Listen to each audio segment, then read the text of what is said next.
Hello lovely folks of YouTube, Ren here with my first little plant of the new year. I want to talk about this plant here, one of my new favorite house plants. This is the Hoya Carnosa.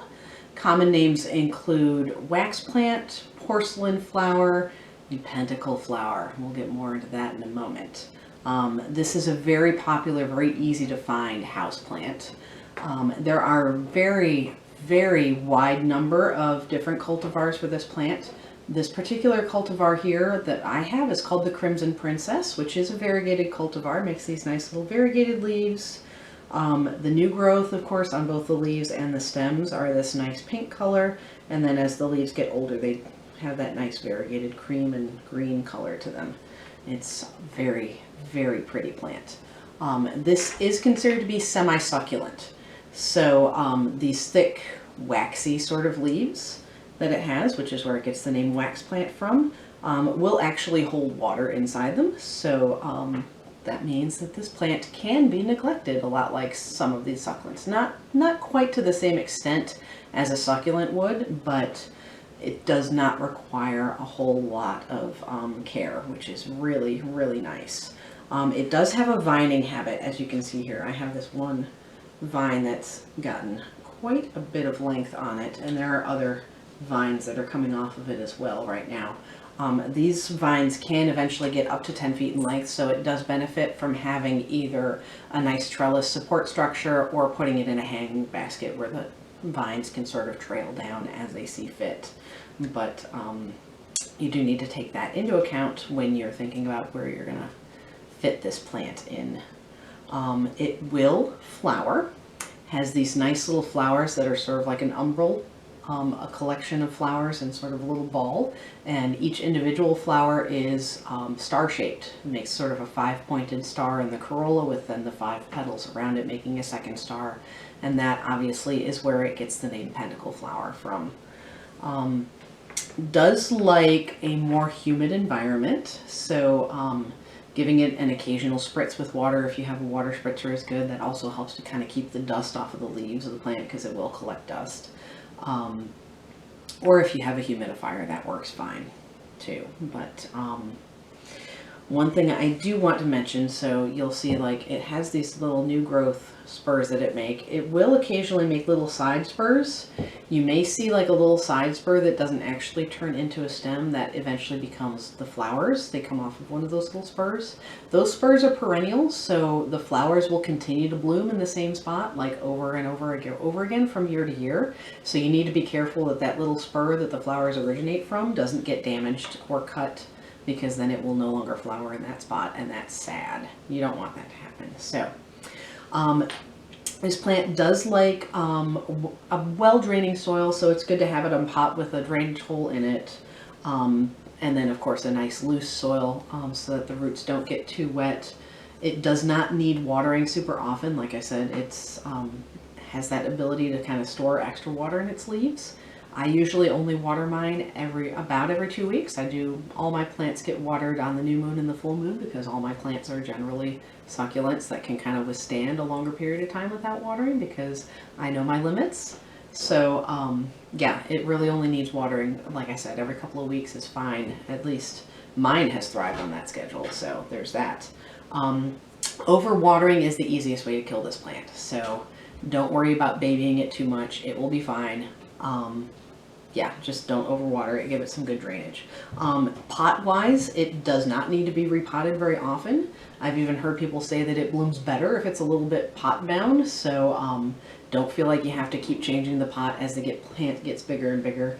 Mine has literally exploded in size, and I'm still leaving it in this pot for some time yet. Maybe next year I'll repot it, and even then it'll be a pot that's only a little bit bigger than what it's in now. So yeah, fertilizer, obviously all houseplants need some kind of fertilizer, but I would probably only fertilize this in the spring and summer. And if that, and then just a standard houseplant fertilizer, maybe once a month would be the most that I would recommend for this.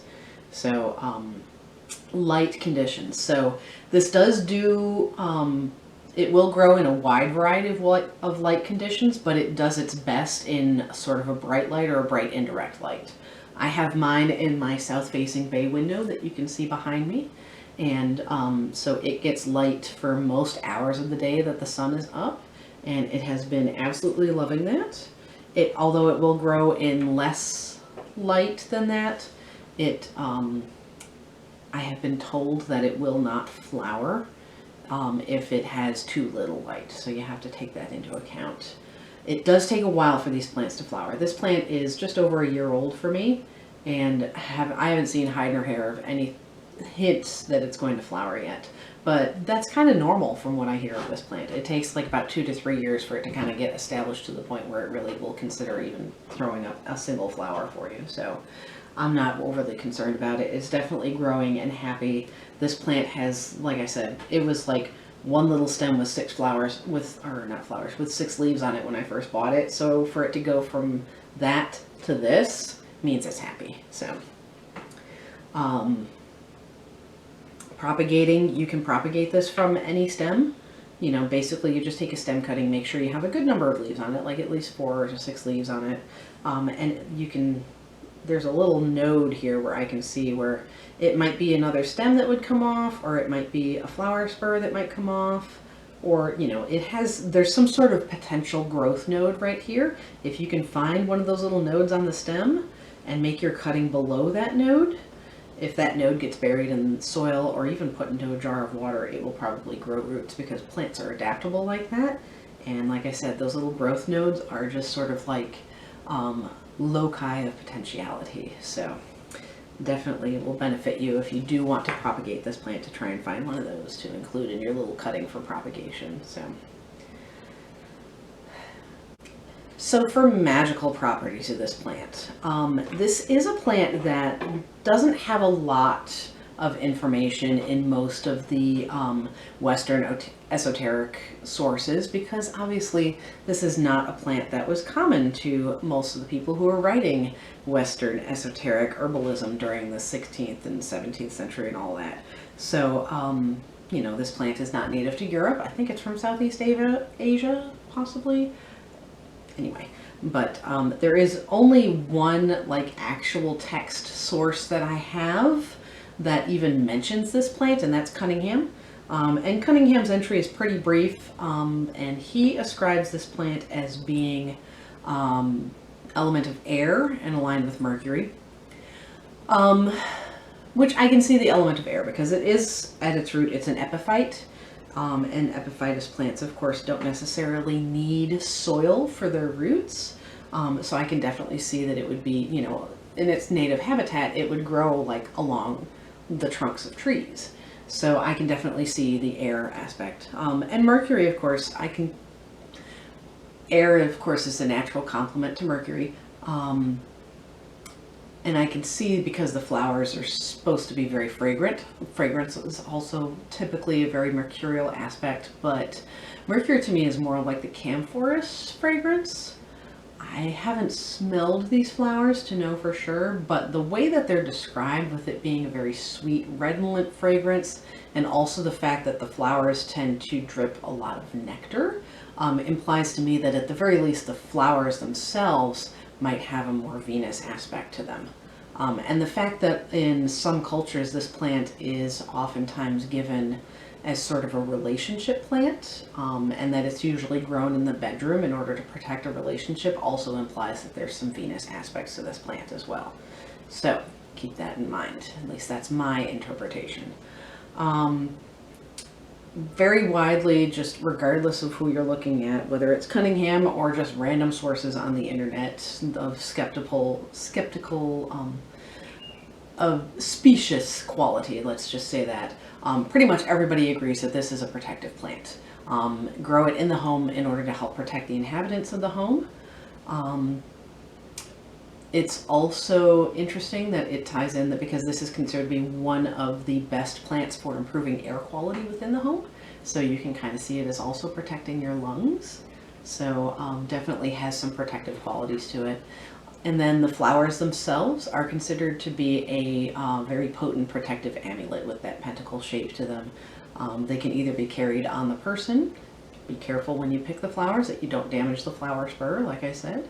but you can carry the flowers on your person as a protective amulet, or you can place them on the altar as either a protective or just as an offering to whatever deities you may happen to be working with.